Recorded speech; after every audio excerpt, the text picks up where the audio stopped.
Pack Nation. Yeah. Welcome to Packin with Gary. Listen, this isn't even going to be me doing a whole lot of venting because I did that on the last one. Sort of prepared myself for this. And, I really want to hear from all of you. I'm going to say a couple things here. I will tell you that from my last video, I have realized that Will Wade has caused a lot of division in our fan base, right?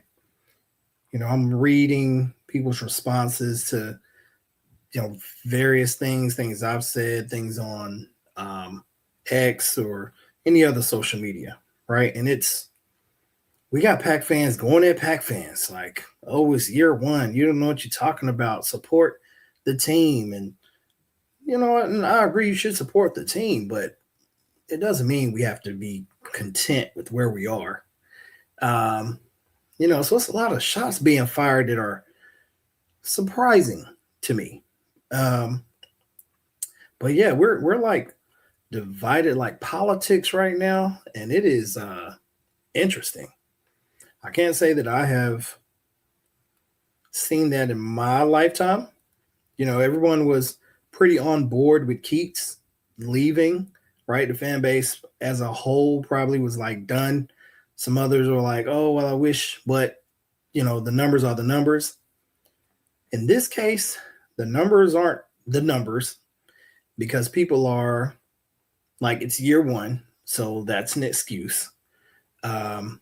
He didn't get here and have enough time. It's a lot of things, and I understand that it is year one, and I'm not saying that this guy can't be successful here at NC State, but like I said, he's got tendencies that will not allow him to be successful if he does not evolve, right? And time after time, he's telling us, it's on him. It's on him. The team's coming out not prepared. At the beginning, he said he had everything he needed. So at this point, I'm more of listening, and I want to hear what you all, have to say at this point. Let's check in here. Can't believe it. Yeah. Well, I'm normally more bothered by losses. This one, I sort of can believe. I've said it in previous videos that I don't feel very confident in Wade in late game situations, especially after that Miami. So once the game got close, I was like, yeah, I don't like this. Gary, my brother's an NC State alumni, 15-19. Me and my brother watched it, left the game because I thought NC State won for sure. Ouch. Look back at the score later. Man, NC State really messed up their year. Yeah, man.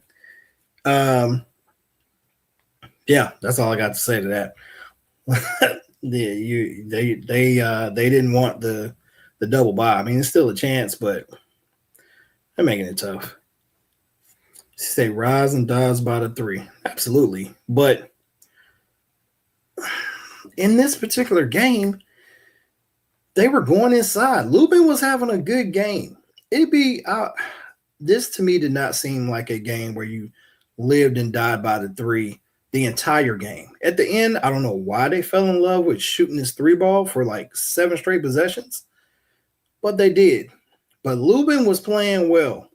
And for some reason, we chose not to give him the ball anymore.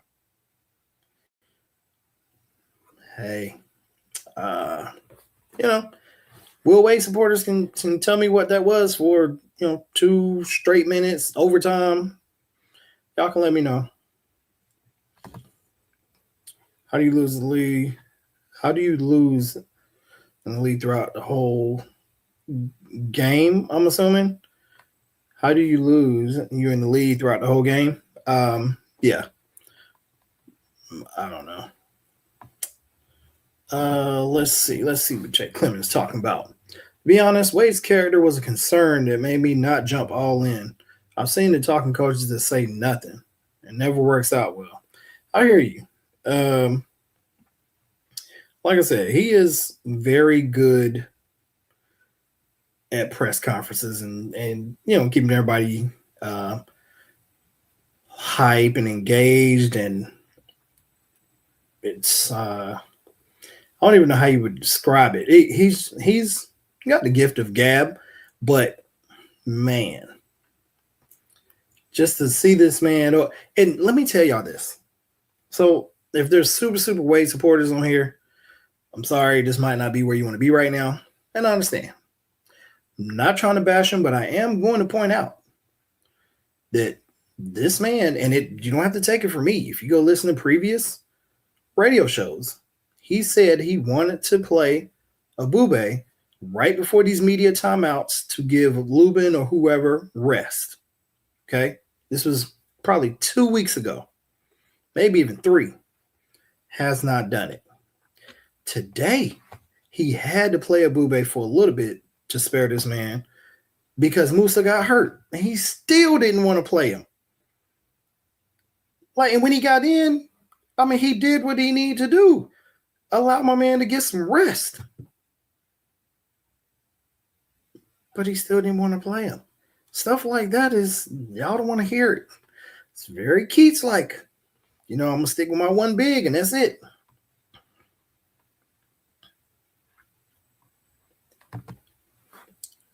Wade's not it, and I bet it's Keats. Listen, I mean, Keats is right. I could have did that. Give me the amount of money that you gave him, and I can give you the same product. Honestly, if we want to be honest, Keats may not have been a great coach. I don't want him back. But if we had this type of commitment to basketball with him, I mean, he probably would have been like Dave Doran, appeased. You know what? Okay, we're good. We're red, and he'll keep his job for a little bit longer. Beat Carolina and Duke every now and then. It's just crazy how Wade has this almost cult following. It's these people no, he can do no wrong.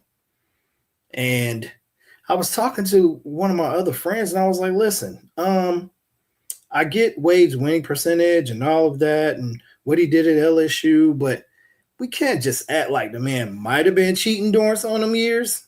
I mean, he did get caught for it.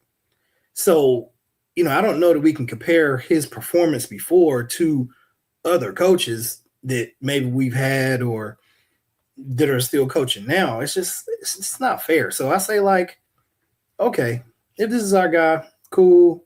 But he did a whole lot of talking at the beginning of the year. That's just a fact. And he's been backpedaling the whole time, right? So now we're at a point where, he don't know what he's going to get out of his team. He hasn't had the team prepared. It's on him. It's just a lot of talk to me at this point. And I'm wondering, what is it going to take for everyone to get on one accord and understand that that's what we have now, a coach that's very good at talking. But I'm seeing donors talking about, look, I'm not going to continue giving to this NIL. There's some people that were bought in that are not as bought in. Then what's he going to do? I don't know. Steven, I still support Wade. Just need to evolve as a coach. Yes. Build his team like a mid-major again next year. Absolutely. That was a Keats thing, trying to build that team and win the same way he won at a lower level. It doesn't work. And he never made that adjustment. And so that's where Wade can, differentiate himself and actually build himself a very good squad next year. Because if he doesn't do it next year, that money's going to start drying up. Yeah, it's going to start drying up. And I don't even know about these, these rumors about him going to LSU. We're not even getting in any of that because I don't know. I haven't heard anything and I don't know what to believe. But, yeah, he's got to do better because these excuses, I've never seen a team so unprepared all the time. It's starting to be a consistent thing. So, I don't know. I'm watching two basketball games at once right now. Okay. I'm not following. Michael Melney. Typical Pack curse seems like. Had the season set up, but Georgia Tech, Miami, Notre Dame losses. Crushed the fans. Beat Duke. I may forgive. Coaching, players, WTF, man. Listen, State fans always like to lean on NC State stuff, right? This to me is not NC State stuff. This is just poor performance by our players and coaching staff. The Miami game was close to some NC State stuff because I'm looking at it like, how we lose that? But as I look back over the plays, you missed two free. I mean, that's just bad stuff. So I don't think that that's necessarily us being cursed. But yeah, this team is. I don't know what it is. They're just Williams after his post game last game. So it bothered me because he wasn't very upset. He had a smile. We just need to stick together, yada yada. And I don't know if them not being mad is part of the issue. Wade mentioned that he didn't talk to them right after that last loss before this one. And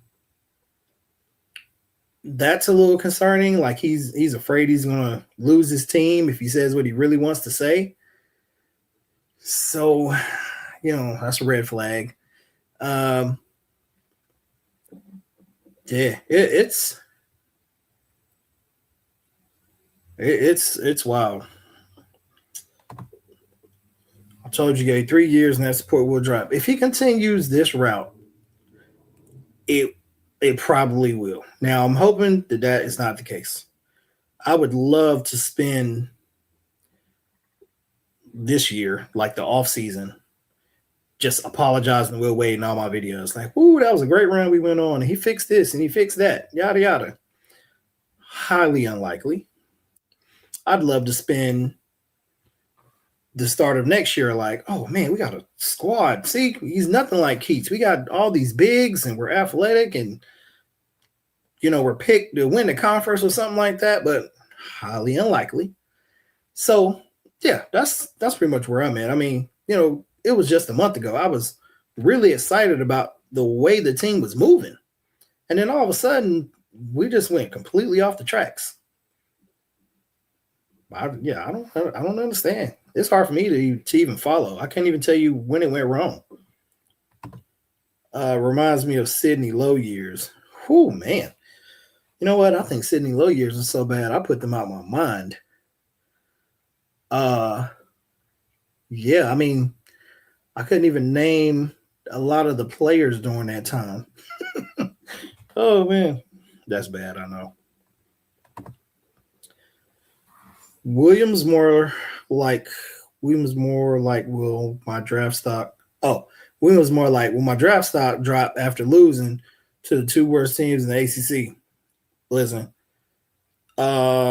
Williams doesn't have any draft stock. There's no chance that he's coming out and getting drafted in this draft.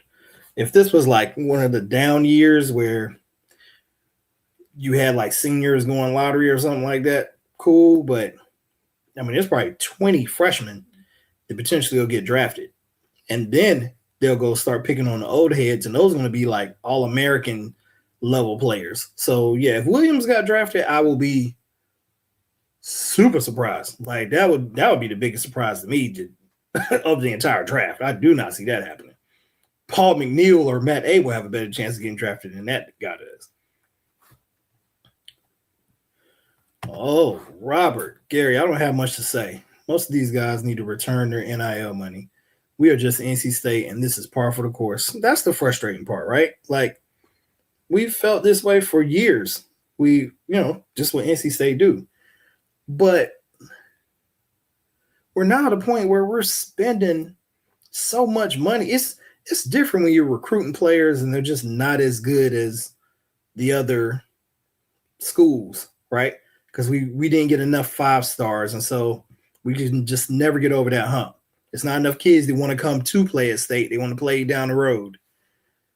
But in this case, where you are now buying players, this is unacceptable. Like, you especially can't come into the season talking a whole lot of mess and putting Red Reckoning on Jumbotrons and copying stuff out of Netflix series. Like, you're doing a lot. As they would say, you got too much dip in your chip. Because we were not Red Reckoning anything at all. And that's the most embarrassing for me when you're sitting there in a home game and this thing is coming on and the other team is probably like, man, stop it. What are they doing? It's silliness.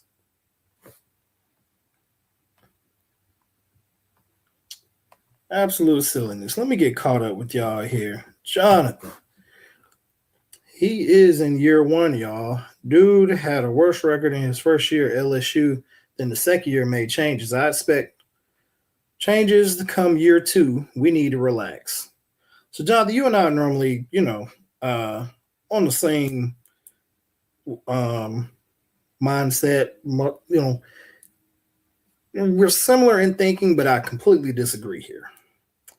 And I think it's okay for fans to react the way they're reacting. Number one, because of how much we've put invested into this team. And my guy came in, he asked for all this money, he made big old promises, and he still got a chance to deliver on them. I understand. But some of these losses are really, really bad. And it's not flukish. It's not like, oh, you get beat at the buzzer, you're playing good defense, and someone hit a half-court three. It's just not good. I would be okay if we lost to every team that was above us because they were better. Like Virginia. The Virginia losses, they bother me, but they're just a little bit better than us. I just hate how bad we lose to them. Miami hurts because I feel like they're more comparable to us. Carolina, we beat them as we were supposed to do because they really didn't have their people. But to lose to Notre Dame without Burton, I'm like, they had Marcus Burton and that other guy, the freshman is supposed to be highly touted because he was killing us. Man, that would have, yeah. But then again, they wouldn't have been at the bottom of the ACC. So, all in all, I just don't feel like the excuse of year one works now because you get to rebuild your team each year. Okay. And then on top of that, he felt that he had everything that he needed. He said that multiple times. So that's where I'm at with that. Stephen Wade is still young. He made a bad investment in DW, and I think he knows it. Okay. Do we feel DW is the only bad investment that he made? Is that the only guy? Are we one guy away? As in, if we didn't have him, we had somebody else, everything would be good? I don't know.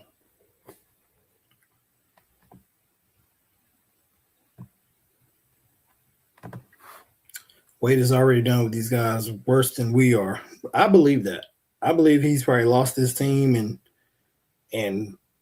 he lost his team probably because he's, like he said some things maybe he shouldn't have said. But he's ready to move on. I'm curious to know, like, what did he see in these players from the beginning that, allows him not to make this mistake again? Right? What did he overlook with recruiting these guys so that he does not pick the same type of player, even though he goes more athletic? You don't want another like guy that's weak-minded or not aggressive. Like, you don't want that in someone that has a lot of potential. That's even more frustrating. So, yeah, I would like to. I mean, we'll never know because he's not going to share that, but I would like to know. Brent, Darian Williams and Trey Holloman have been disappointing. Listen, Trey Holloman is my, like, I don't want to say most disappointing player because, Terrence Arsenal left a lot to be desired early on. and then Trey was all right, and then now he's sort of like falling off for me. But he has his spots. He has his spots where he's doing okay. Darian is absolutely probably number one because we thought he was going to be Batman, and he's not. Um, he's not even Robin. He's more like an Alfred, which is even more frustrating. I don't want him taking the last shot. So, in a tournament game, one possession, I don't know who on our team needs to take the last shot. They drew up plays for Paul. He was throwing up bricks. I did a whole thing on him in his form. That is gone. Now he's back to jumping all extremely high again, elevating on his jumper, which he's inconsistent with. So, yeah, I don't know who would take that last shot for us. I would not want either of these two guys doing it. Trey Holloman out there shooting air balls today. Like, yeah, Trey and Darian, they're pieces, but they should not be what they are for our team.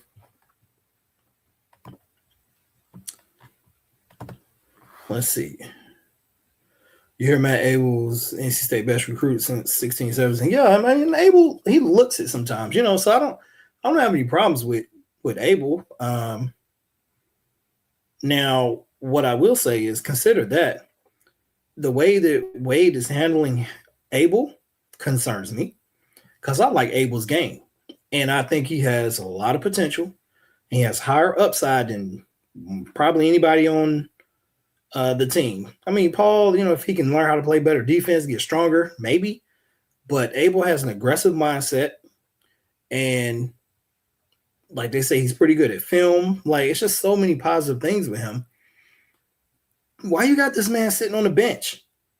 At this point, if you're such a great recruiter, as a coach, I'd be like, look, I'm losing these games anyway. Let me put my man in and start him and make sure that he knows, look, next year you're going to have a way bigger role, right? Instead of sitting him down, having him watch these seniors who are about to be gone anyway. It's sort of like the same thing we were talking about with Keats, where you have Paul not playing last year. Towards the end of the year, everybody was frustrated because it's like, yo, play Trey Parker and Paul McNeil, you losing. In this case, it ain't a losing season, but Matt Abel can help you. He should be starting over Trey Holloman. Even Wade supporters, I think, feel that way. Yeah, Matt. I hope Matt Abel returns. I hope we do not lose him because of this poor decision not to start this man. But we shall see.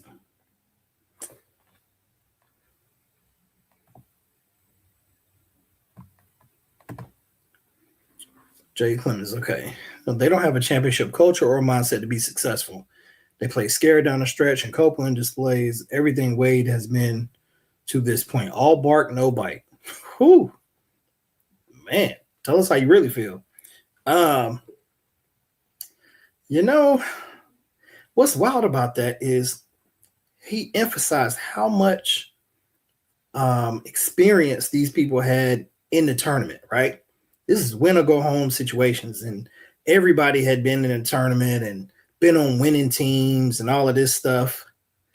But he said something at the radio show this stuck out to me. He said it kind of slick. I don't know how many caught it, but he said just because they were on winning teams doesn't mean they were the reason the team was winning. That's crazy. I don't know who he's talking about, but he's got a point. Just because you was on a winning team don't mean you were the reason they were winning.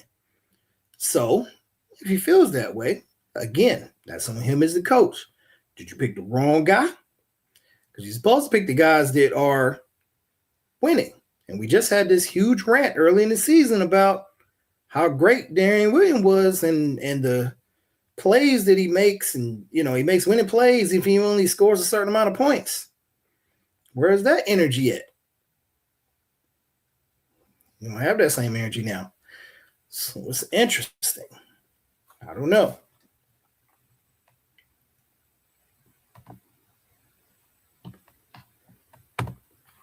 Lubin is our only consistent player. Yeah. I would say he's our most consistent. Um,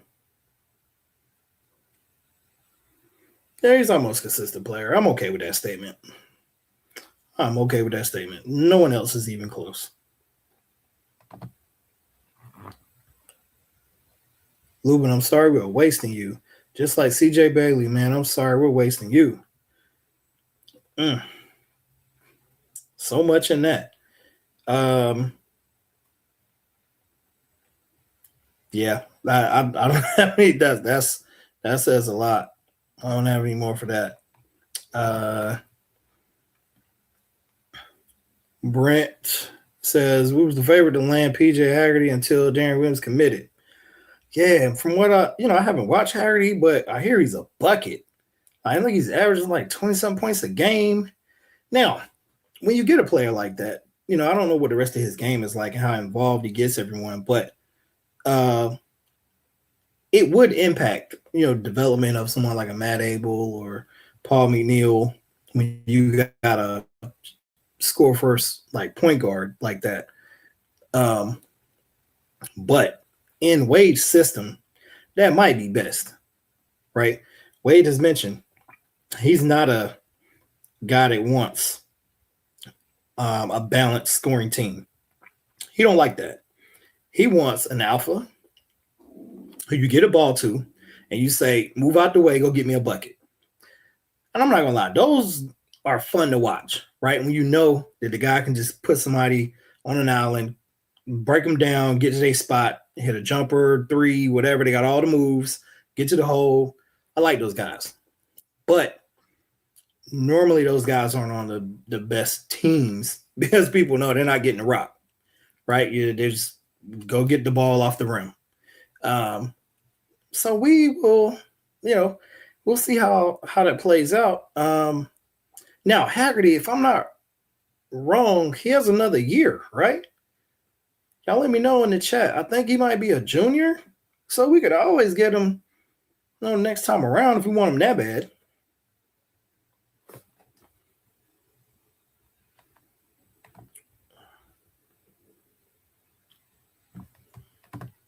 Might be looking too hard at numbers. Listen, oh Lord, I'm so tired of hearing about analytics. Them things, we stopped talking about it, so I thought things had changed. When you start looking at our defense, we still are letting multiple guys just get so many points. And for me, I'm like, coaches are supposed to help the team play better defense. If your defense is poor, it's normally not because you got a bunch of kids that don't know how, that can't play defense. They maybe just don't know how. You have to teach them how to play defense. I don't think we spend any time on that because we're just so bad. And if we do, that means the defensive scheme is that bad and we're sticking with it. That's what I don't get. Coach even says, oh, if you're shooting poorly, you can't wait till we show it. And guess what? Happened again today. The Shrewsbury kid been struggling. All of a sudden, he comes awake, and he's just like, oh, yeah, I'm just going to shoot from wherever. The other guy, I forget his name. He's Serta or something like that. He's already been killing. So, okay. But if the scouting report is the kid can shoot from anywhere when he crosses half court, why are we just standing back? And then here's my major concern. Y'all trying to get me to go on this rant session, but I'm not going to do it. I feel like attitude and effort, if you're not going to have that, you need to come sit down. And I think the fact that he will not put anyone else in or yank players, I guess he just, lets them do whatever. I don't know. I don't know what's causing it, but it seems like they're okay with knowing if I walk back on defense or I don't crash the boards, try to get an offensive rebound, defensive rebound, box out. They don't do the little things. It doesn't matter. That's a concern for me because that's not just going to be this year. That's going to be something that's going to be a culture that's being created. So I'm curious to see how he handles that going forward.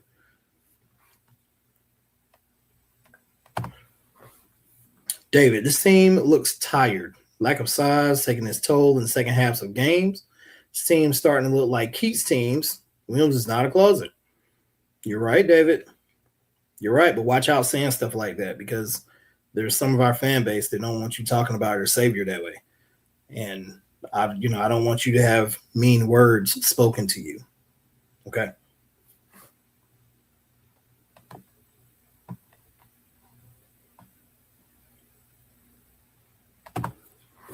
Jonathan, I agree. There have been times when I would have liked Wade to be more micromanaging. This game and Miami, he should have won both. Even Pitt, we have missed opportunities. Yeah, so I said it earlier. I don't know if you heard me. In close games, I'm not very confident in us winning those. I don't care who the opposition is. Okay. Close games a lot of times are won by coaching. If you have a player that can take over a game, great.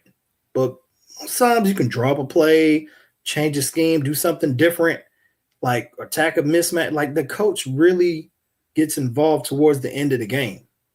And ours so far does not seem that strong in late game situations. Okay. Now, let me explain myself. Copeland versus Miami. Put him at the free throw line. Took everyone off the line. Yeah, so he just missed at SMU. So now you're going to put him on the line with nobody there to rebound. That's even more pressure. It's harder to shoot with none of your teammates standing there to get the rebound. But that's neither here nor there. We know he didn't call the timeouts. All right, let's talk about this game. This game, he continues to draw up great plays.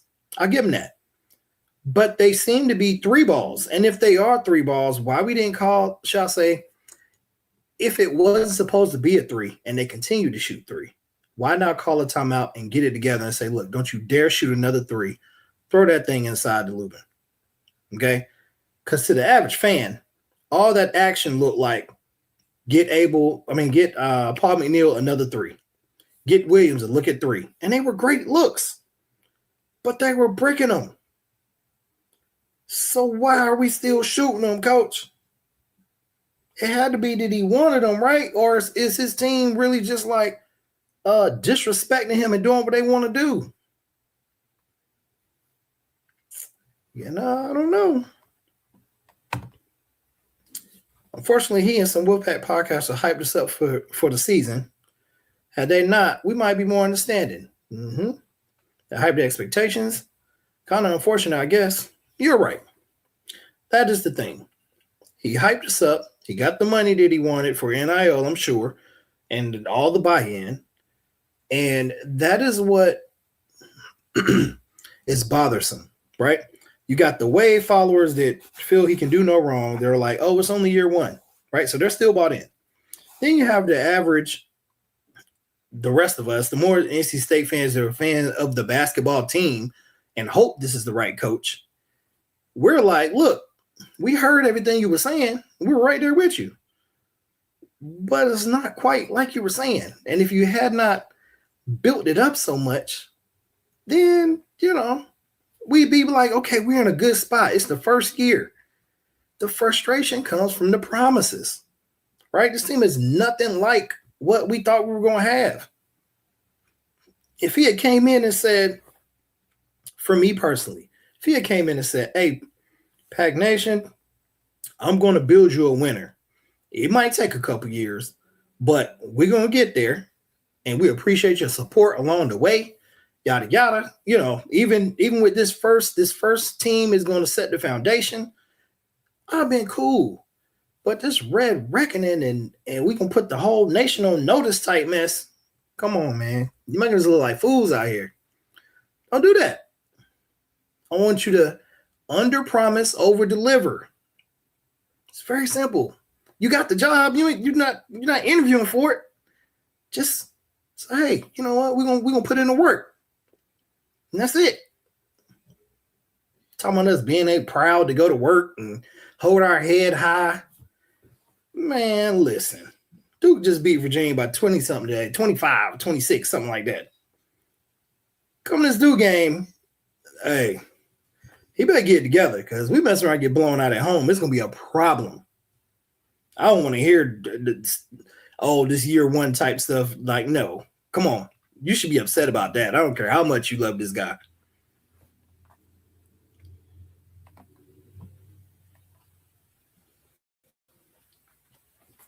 So Jonathan says Haggerty does have another year. Okay. Do we go after him? I don't know.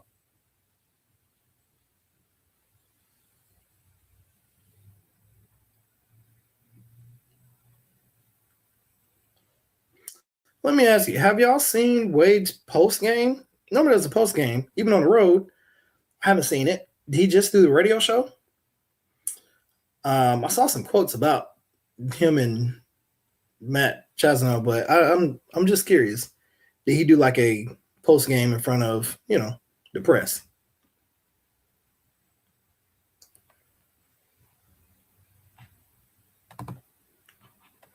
Oh, this is a good one right here. Thanks, Brent. Will Wade never had a losing season?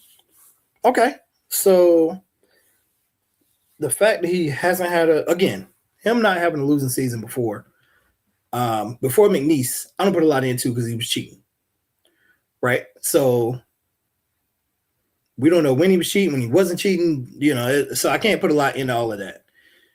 McNeese, okay, cool. Everything was above board, dominated on that level. Now you're here, okay, still not having a losing season. As a State fan, are you okay with that? Do we just don't have losing seasons? Is a season like this okay?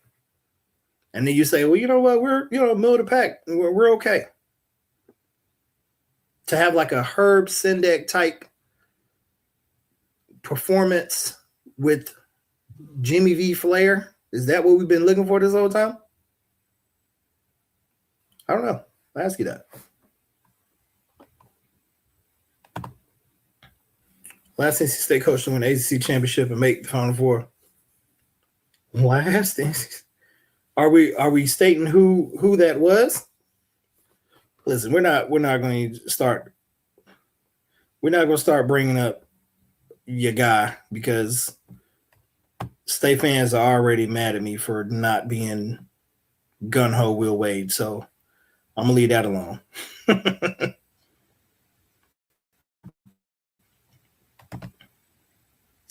Yeah, Herb won the games he was supposed to. Yeah, I mean, just think about where we're at, guys and gals. We beat Florida State by 40-something points. Y'all remember that? It's a game he doesn't want to talk about. It's like he knew back then. Like, nah, I don't know how we did that. That was luck. Because we smacked them at their house. It wasn't even a home game. Then Florida State starts beating everybody. Florida State, I'm pretty sure, beat Notre Dame probably by a lot. I don't know. We went from that to we can't beat Notre Dame on the road with their star player injured, a guy coming back from an injury, the coach injured, the coach over there out coaching you with his foot in a boot. Oh my goodness. Please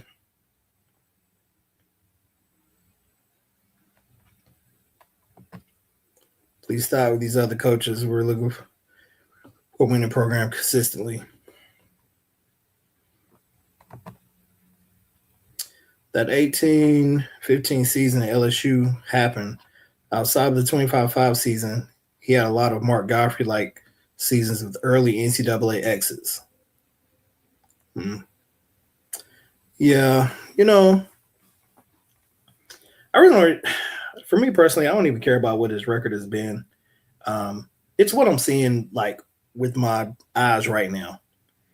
And right now, what is concerning is his inability to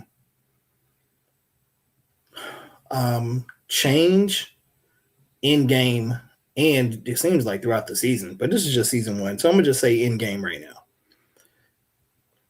The Notre Dame head coach went to a 1-3-1 zone on us or something like that.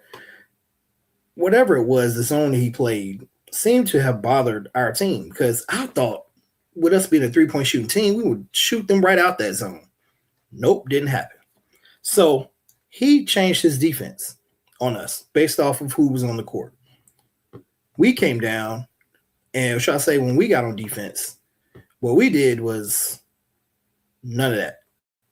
We continued to play the same defense the same way, right? And we lost. Now, we continue to get out-rebounded in games. So in this game, Musa got hurt early, which I want to talk about Musa. He got hurt early, would not return. And it took minutes for him to put Abube in the game. Put him in, he let Lubin get a little bit of a rest, and then he took him out. And we never saw this man again. So now you're telling me that in this game where your big is working his butt off, you're choosing not to play this other guy who came in and did just fine.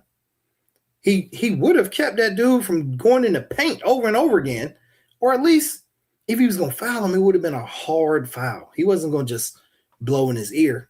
He was going to foul him. But it don't seem coach think like that. Like he doesn't seem to be like making in-game adjustments and just switching everything up. It's like he has what he's going to do, and that's it. That's what concerns me. So if I see that he can pivot at some point in the game and throw his game plan out the window, then I'll feel more confident about us going forward, especially in a tournament situation.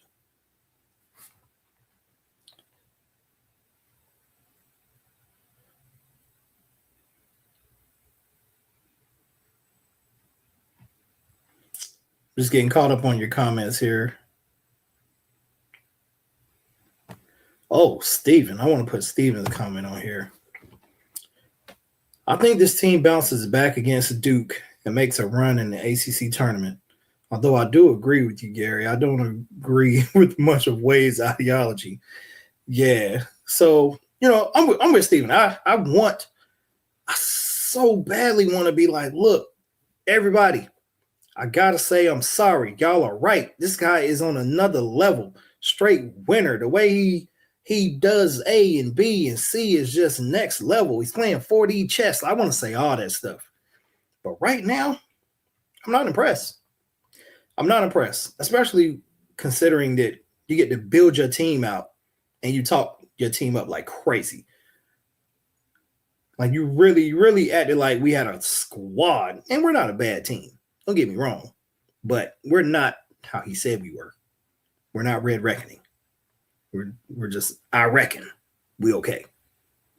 So, that has me like, I can't really trust any hype going forward.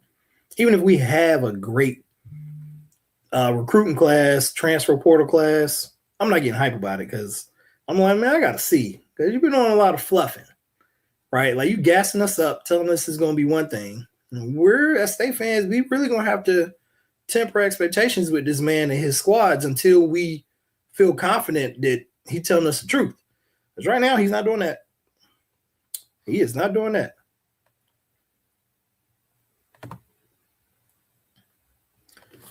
James Johnson, too small and too tired. No bench help whatsoever. Musa, 2 left feet and all thumbs. Wish Jerry Dean had played this year. I'm sure he's going to transfer. Let's talk about Musa and Dean and all these other people. So, Musa, the last couple games, I feel like anytime he trips or turns the ball over, he's hurt, right? It's like, oh, I don't know if he's hurt or his feelings are hurt. And then he's got to come out the game. And I'm starting to see a pattern here. You've been a little soft. There was a time early in the year I was a little hyped, like, oh, we're going to get Musa back next year. I'm not really a fan of having him back because he hasn't improved at all to me. At this point, he should have, done enough to be starting alongside and confidently, like it's hard for you to keep this man off the court. Or when he comes in for Lubin, he's impactful, right? Not like spot minutes, oh, you got to get Lubin rest, but we want him to come in. Now it's the second head, the second guy really to come in and start dominating in the paint. And he's not doing that. And so I'm not really a fan of keeping Musa. Like, honestly, right now, guys, the only people I want back are Paul and Abel and Arsenal. I'm an Arsenal fan. He just doesn't get enough credit for me. But those are my three. I think everybody else, I'm cool on. Right? I mean, I know we got Mr. Basketball over there on the bench. I don't know what he can do. He redshirted him. I mean, it was like we had all the bigs we needed, which is crazy. Jerry Dean. Now with Jerry Dean, he just, to me, seems like he want to be Kevin Durant and just shoot threes, and I don't see the handle to be able to do all the Kevin Durant type stuff, but he's just chasing the three ball. He doesn't seem like a great rebounder. There's so much opportunity for him to be good to me. So there must have been something there for him not be able to consistently get minutes deciding the red shirt.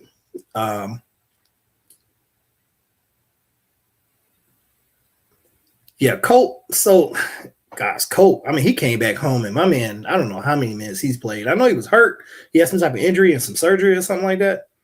But before then, nothing was wrong with him. And we were winning by 30, 40 points. He still couldn't get in the game. He must be really bad. So, yeah, it's like he just filled out the roster with just people, just in case, I guess. I don't know.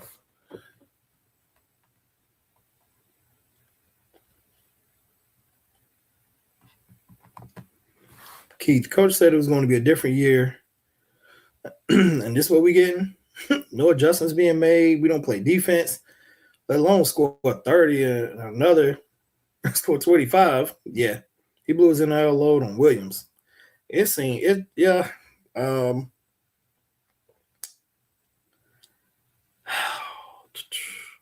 Let me ask y'all this. I just thought about something. How about we were hype about Andrew Slater coming in and helping us set everything up because of what he did with the Thunder, right? So what's his accountability in all this? If we missed on so much, is it really just he went and did what he was told, and so it is all on Wade? Or did we not assess as well as we should have? Like, I'm just asking because Wade, he talks like he really, really messed up on his squad. Like, we went too much skill. Next year we need more athletes. And I'm like, what skill are you talking about? Like, we got one real ball handler that you brought from the other school, and then you got two shooters, like real shooters, that can be really off.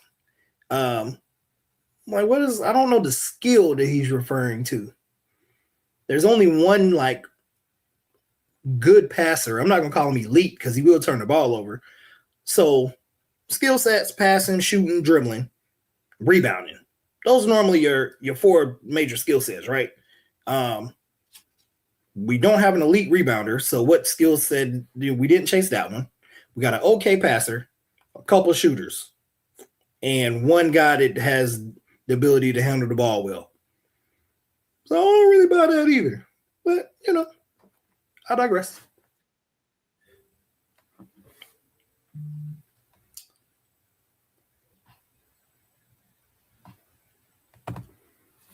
Steven, we need a couple of dogs down low the way we jack up threes. Absolutely. Steven, what I want is if he keeps Abel and McNeil and goes and gets bigs that rebound, or someone that is just like, look, I want to do all the dirty work. We get one of those guys, then we're good, right? We won't get crushed on the boards. But I hope he doesn't play that person by themselves, right? Like, we can't play one big and be successful in this conference. We've got to play, like, we have to play two bigs. Unless you have a big that can do everything. Like, if you have a big that can step out and shoot threes and take people off the dribble, like, okay, cool. But if we don't have one of those, you need to get that man some help. So let's see if we get that done. Oh, Jonathan. So wait. Okay, so Robert says Moose is gone. I'm okay with that. Not concerned. David, everybody in the league coaching projects except Duke. Everybody in the league coaching projects except Duke. Okay. Need to get in those projects. Face, scold them. It's called tough love. Yeah, maybe them kids can't handle tough love these days. Jonathan, I don't even know if we're keeping anyone. I think everyone is gone.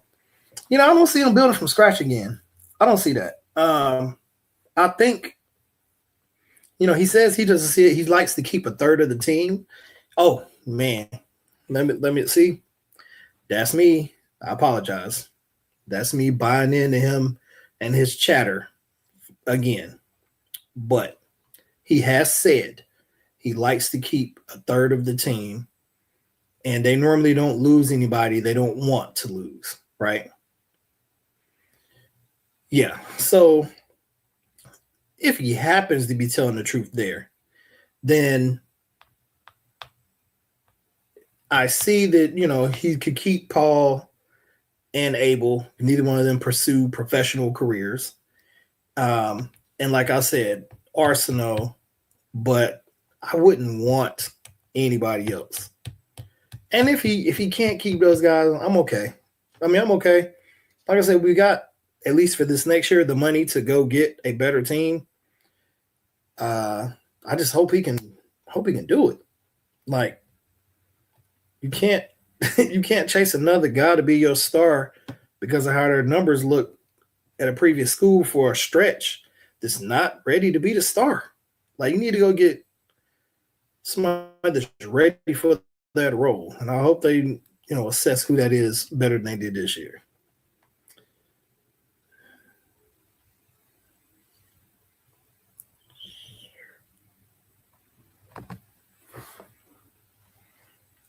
Hope Coach Wade learned this lesson that you need a big man in the ACC to help be an elite team, block shots for defense and scoring.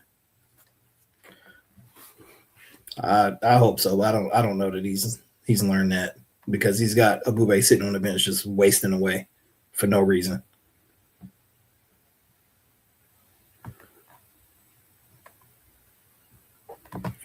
Jonathan says, I think we just missed on the metrics. He underestimated the conference. Oh yeah, he damn sure underestimated. Like, I don't know how. I don't get how he underestimated when just in his neighborhood, both schools have top 5 draft picks. Like, at the time, maybe Obo was a top 10 pick in Chapel Hill, but Boozer's always been highly touted and going lottery. So I don't know how he would have thought, like, oh yeah, maybe the conferences, maybe he was counting those 2 teams and he didn't think Virginia was going to be as good. So he was like, that's 1, 2, and then we'll slide in with behind whoever else may be okay. But yeah, there was a lot he thought that he got wrong. Man. Steven, give me Godfrey from Clemson at the 4. Jordan Vandenberg at the 5. Okay, you're doing too much. Let me get this off of here. Vandenberg at the 5? I'm not going to go that far.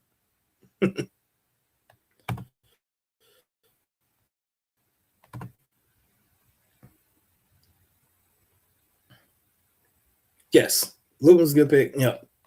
Because a 4, we need him, and a true 5. Yeah, I agree. We may not win another game the rest of the year. Anybody can beat us. Listen, I will say this, guys. So we went and played Notre Dame. It was their senior night, right? I think I saw that. I mean, you know how senior nights go. Like, people are going to play out of their mind on senior night. It's going to be hype. And so, it was going to be a tough game. But I feel like for us, we got a lot of seniors.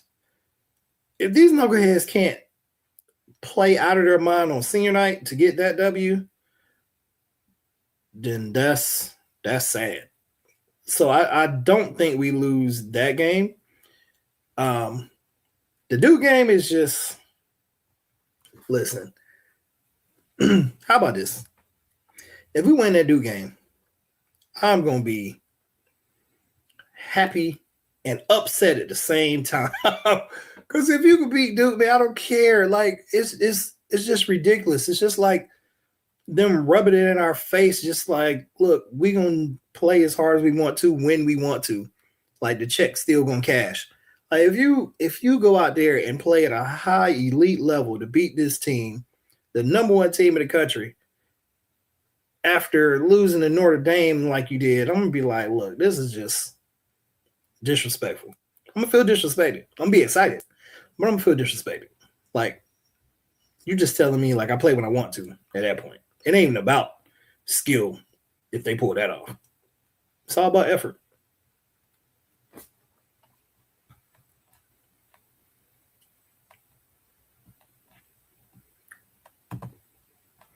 We need one or two players with a mid-range game. So look, you got Wade don't really like the mid-range jumper. That's not a good shot for him. He wants threes, layups. Like they don't want to shoot mid-ranges. That's why we don't do that a lot. It's interesting. But I don't disagree with you. I mean, it's cool when somebody can not have to get all the way to the rim and still be effective. But it's something about, analytics. They say it's a bad shot now.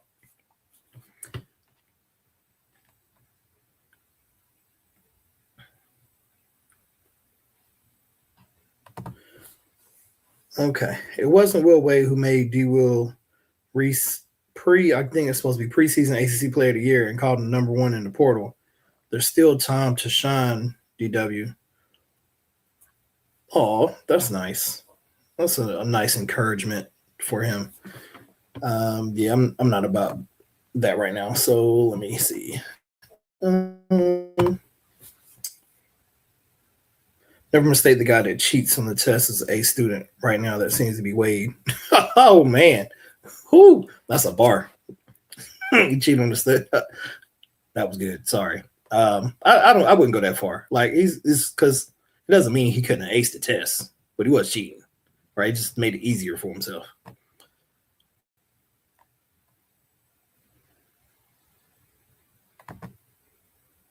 We need a new coach. Period. Come on, Mark. Already, you feel me? I don't think we need a new coach. We just need our coach to hurry up and figure it out. Okay, he's just got to figure out.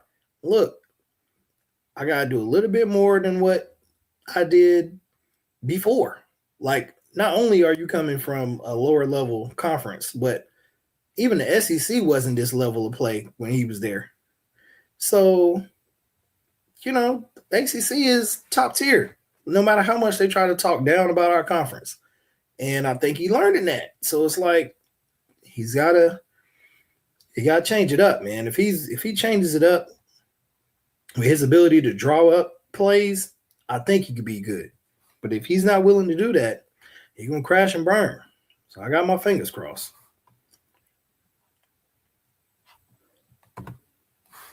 Losing Notre Dame, Georgia Tech, Miami, all inexcusable at this point, and it falls directly on coaching. It does. I will say he takes some blame for these losses, but the way that he does it seems kind of passive aggressive, right? It's like, yeah, it's on me. I didn't have them ready to perform, or I didn't have them locked in, or da-da-da-da-da. And it's like, well, really, you talking about how they are or how they were not what you didn't do in the game. It's all about like, I didn't have them prepared, right? And I'm like, some of that is just you need to in game say, look, we're not doing that. This is what's going wrong. You're not playing well, yada yada. Like, none of that stuff is happening. And I see him chew people out. Don't get me wrong. I've seen him chew out Copeland. I haven't really seen him chew out Williams, and he deserves a little chewing.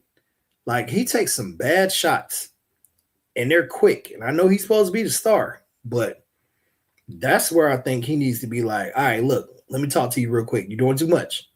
Well, I'm not going to try to embarrass you because you're supposed to be the guy, but you need to sit over here with me and see how this game is being played. He don't do that. He just let this man shoot us out of games sometimes. I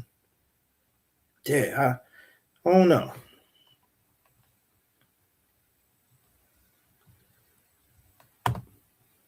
Looking at Kevin Keats on ESPN now, elaborating on other teams' problems. He left the cover totally bare here at NC State. This team has overachieved if you look at the talent level. This team has overachieved if you look at the talent level. Really? Okay.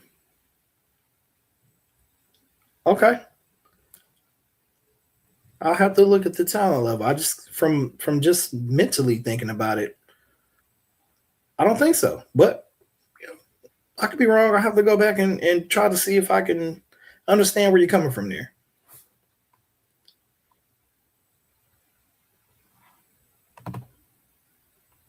This team don't play hard every night. Is that on the players or coaching? I think it's both. Right? It's like, how do they get away with that? What is happening is allowing these players to feel like they don't have to play hard. Like they get their NIL money early. Are they getting it like a paycheck like every 2 weeks? Or are they getting like a lump sum at the beginning of the season? Like what's going on? I don't know. But yeah, it's like their effort is lacking. Like I watched Paul and Williams today just not really have much effort on getting back on defense, going to rebound. I'm like, what's going on? I don't get it.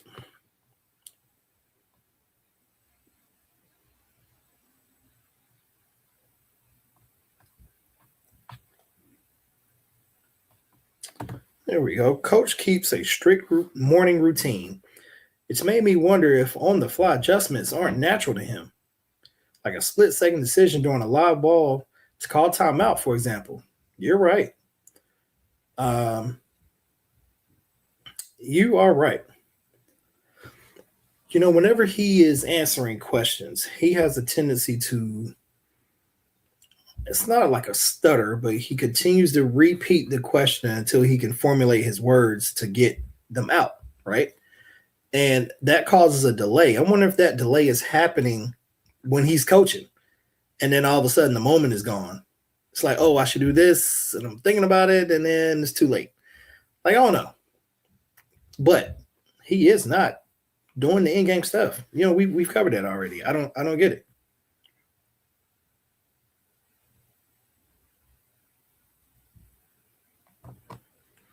Y'all, my bad. I'm not putting this on Wade 100%. We missed wide open shots from three. And Jonathan, you're right. Listen, it's not on him 100%. What I will put on him is that why did we keep taking threes and why was that okay? Like, if you're telling me that he is drawing up plays that are meant to go to Lubin or meant for Copeland to drive to the basket and we're not doing it, that's on him. Now, if you're telling me that, he's drawing up the three and they're missing it, that's on the player. But the fact he kept drawing up threes is on him. So I'm like, either way, I'm pointing my finger at him like, what we doing, coach? Why are we taking 7 straight threes and breaking all of them? And why are you not calling a timeout saying, do what the heck I told you to do? Unless they are. And that's why he isn't super irate, because he's telling them to shoot threes. All right, y'all, look, we've been on here talking for a hot minute now, over an hour. And I appreciate y'all chiming in, letting me know how you feel. I want to say, if you're one of the ones like myself that goes online and voices your disapproval of what's going on right now, just know that some Pack fans is just not happy with us. And I'm super surprised at how unhappy they are with us because they're mad as if we are supporting Carolina at this point. All I'm saying is there's some blatant things happening. Keep your eyes open. Not asking for a lot there. I just want you to keep your eyes open and make sure you see the entire picture. Okay? This coach is saying one thing and doing another. But until next time, Pack Nation, please, like, subscribe to the channel if you haven't. Share it with your Pack friends, Pack family. Go Pack.